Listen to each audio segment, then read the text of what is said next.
మనతో పాటు లింగారెడ్డి గారు జాయిన్ అవుతున్నారు, మాజీ ఎమ్మెల్యే తెలుగుదేశం పార్టీ నుంచి. లింగారెడ్డి గారు, జీ తెలుగు న్యూస్ కోసం సమయం కేటాయించిన ధన్యవాదాలు. సో రాయలసీమ ప్రాజెక్టు మీరు రేవంత్ రెడ్డి ఒత్తిడితో, రేవంత్ రెడ్డి అధికారంలోకి వచ్చిన తర్వాత ఆపేశారని ఆయన అసెంబ్లీలో అనడం వల్ల ఈ వివాదం స్టార్ట్ అయింది. నిజమేనా? మీకు, మిగతా మిత్రులకు, వీక్షకులకు అందరికి కూడా అసలు దీనికి రాయలసీమ లిఫ్ట్ ఇరిగేషన్ ప్రాజెక్టుకు ఎక్కడ నిధులు కానీ లేకపోతే మొదలైందా లేదనేది కానీ, ఎవరి ప్రభుత్వ హయాంలో మొదలైందని కానీ ఎప్పుడు ఆపేసినారంటే రికార్డు ఉంది. అదేమి ఊరికే టీవీ డిబేట్లలో లేకపోతే ప్రెస్ మీట్లలో మాట్లాడుకునేటువంటి విషయం కాదు. 2019లో వైసీపీ ప్రభుత్వం వచ్చింది. 2020 ఫస్ట్ హాఫ్ లోనే ఇది హరిత ట్రిబ్యునల్ స్టే ఇచ్చింది. హరిత ట్రిబ్యునల్ స్టే ఇవ్వడమే కాదు, దీనికి పర్యావరణ అనుమతులు లేవు అని చెప్పి ఇచ్చింది. స్టే ఇవ్వడం కాదు, 100 కోట్ల రూపాయల జరిమానా కూడా విధించింది. దాంతో కొంత పార్ట్ పేమెంట్ 25 కోట్ల 30 కోట్లు వాళ్ళు కట్టినట్టున్నారు. అంతేకాకుండా కేంద్ర జలశక్తి శాఖ కూడా ఫిర్యాదులు పోయినాయి. వాళ్ళు కూడా ఏం చేస్తారంటే దీనికి అపెక్స్ కౌన్సిల్ అనుమతి ఉండాలా, తర్వాత పర్యావరణ అనుమతులు కానీ మిగతా అనుమతులు కానీ. ఇప్పుడు దీంట్లో ఏమిందంటే గోదావరి రివర్ మేనేజ్మెంట్ బోర్డు, తర్వాత కృష్ణా రివర్ మేనేజ్మెంట్ బోర్డు పైన అపెక్స్ కౌన్సిల్, దానిపైన జలశక్తి శాఖ ఇన్ని ఉన్నాయి. తర్వాత ఫారెస్ట్ ఎన్విరాన్మెంట్ క్లియరెన్స్లు ఇవన్నీ ఉన్నాయన్నమాట. ఇవి ఏమైందంటే 2020లోనే కంప్లీట్ గా హరిత ట్రిబ్యునల్ స్టేతో అది ఆగిపోయింది. తర్వాత కేంద్ర జలశక్తి శాఖ రేవంత్ రెడ్డి ఎందుకు ఆ స్టేట్మెంట్ చేశారు? నేను చెప్పిన తర్వాత ఇక్కడ ఆగిపోయింది, ఇప్పుడు చూసుకోండి అని చెప్పారు కదా రేవంత్ రెడ్డి. అదే చెప్తున్నా.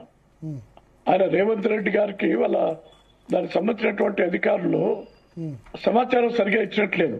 ఎందుకంటే ఆయన ఎవరైనా కూడా ముఖ్యమంత్రులు, ప్రభుత్వము, అధికారుల మీద సమాచారం కోసము ఆధారపడతారు. కానీ అది వాళ్ళ అధికారులు ఆయనకు సరైనటువంటి సమాచారం ఇవ్వక ఆయన ఆ విధంగా చెప్పినట్టుంటారు. ఇప్పుడు రేవంత్ రెడ్డి గారు ఏం చెప్పినారు, చంద్రబాబు నాయుడు గారు, లోకేష్ గారు, మా వాళ్ళతో ఏం చెప్పినారు కాదు, రికార్డు ఉన్నాయి అక్కడ. పక్కాగా గ్రీన్ ట్రిబ్యునల్ వచ్చినటువంటి స్టే 2020లో ఇచ్చినటువంటి స్టే ఉంది. జలశక్తి శాఖ ఇచ్చినటువంటి ఆర్డర్లు ఉన్నాయి. ఇంకోటి ముఖ్యమైనది అంటే అసలు డిపిఆర్ఏ ఆమోదం కాలే. డీటెయిల్ ప్రాజెక్ట్ రిపోర్టే రాయలసీమ లిఫ్ట్ ఇరిగేషన్ కు ఆమోదం కాలే. ఈ ఫిర్యాదులు వచ్చిన తర్వాత అప్పుడే వైసీపీ ప్రభుత్వం ఏం చెప్పింది, అసలు మేము ప్రాజెక్టే మొదలు పెట్టలేదు, మేము కేవలం డిపిఆర్ ప్రిపరేషన్ కోసము కొన్ని నమూనా కోసము తవ్వకాలు తవ్వినాము, అది మొదలే పెట్టలేదని చెప్పి వాళ్ళు కూడా చెప్పిన రికార్డు ఉంది.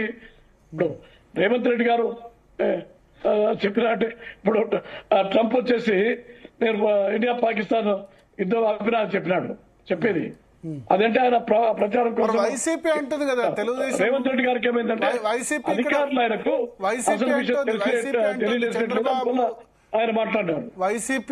వైసీపీ ఏమంటుందంటే చంద్రబాబు రేవంత్ రెడ్డితో ఫ్రెండ్షిప్ కారణంగా ఆంధ్రప్రదేశ్ కి అన్యాయం చేస్తున్నారు, రాయలసీమకు అన్యాయం చేస్తున్నారు అని అంటున్నారు వాళ్ళు. ఫ్రెండ్షిప్ కాదు, ఇక్కడ గుర్తుపెట్టుకోవాల్సింది రికార్డు ఉన్నాయి. ఇప్పుడు గ్రీన్ ట్రిబ్యునల్ స్టే ఆర్డర్ వచ్చేసి తెలుగుదేశం పార్టీ క్రియేట్ చేసింది కాదు కదా, ఇప్పటికి కూడా ఉంది కదా అది. మరి నిజంగా వైసీపీకి చిత్తశుద్ధి ఉంటే మిగతా 3.5 సంవత్సరాల్లో ఎందుకు దాని స్టేని రద్దు చేపించి ఆ ప్రాజెక్టు పూర్తి స్థాయిలో మరి పూర్తి చేసి రాయలసీమకు నీళ్ళు ఇవ్వలేదు? ఇంకోటి ఏంటంటే దానికి సరైన కేటాయింపులు కూడా లేవు. మూడోది ఏంటంటే అది లిఫ్ట్ కరెంట్ దానికి కావాలా, కాకపోతే వాళ్ళ మంత్రివర్గంలో ఒక మంత్రి కంపెనీకి కాంట్రాక్ట్ ఇచ్చే దానికోసము అది ఆదిలాబాద్ గా 3,000 కోట్ల రూపాయలు బడ్జెట్ శాంక్షన్ చేసి దాంట్లో ఒక 1,000 కోట్ల రూపాయలు పని చేయకపోయినా కూడా రిలీజ్ కూడా చేస్తారు. నేనేమంటున్నా అంటే తెలంగాణలో వీళ్ళు రాజకీయ పార్టీలు సెంటిమెంట్ కోసం మాట్లాడుతున్నారు. అంటే మేమే తెలంగాణ రక్షణ కోసము మేము పోరాడుతున్నాము. తర్వాత కేసీఆర్ కూడా ఏం చేస్తాడు, రేవంత్ రెడ్డికి చంద్రబాబు నాయుడికి ఫ్రెండ్షిప్ ఉంది కాబట్టి వాళ్ళు ఆపినారని చెప్పి. ఇది కాదు, కరెక్ట్ కాదు. నోటి కూడా గుర్తు పెట్టుకోండి. మనకు ఉమ్మడి రాష్ట్రంలోనే 811 టీఎంసీల నీటిని బచావత్ ట్రిబ్యునల్ కేటాయించింది. అందులో 299 టీఎంసీలు తెలంగాణకు, 512 టీఎంసీలు వచ్చేసి ఆంధ్రప్రదేశ్ కు. ఎవరైనా దేంతో వాడుకుంటారు? వాళ్ళ 299లోనే ఏ ప్రాజెక్ట్ కట్టుకోవాలా, ఇట్లా వాడుకోవాలని వాళ్ళకి స్వేచ్ఛ ఉంది. మాకు 512 ఏ విధంగా వాడుకోవాలో స్వేచ్ఛ ఉంది. ఒకసారి మనతో పాటు లింగారెడ్డి గారు ఒక్కసారి కాటసాని రాంభూపాల్ రెడ్డి గారు జాయిన్ అయ్యారు మనతో పాటు. మిగులు జలాలు మేము వాడుకోవచ్చు రాయలసీమ వాళ్ళం. అట్లాగే వి ప్రకాష్ గారు కూడా జాయిన్ అయ్యారు.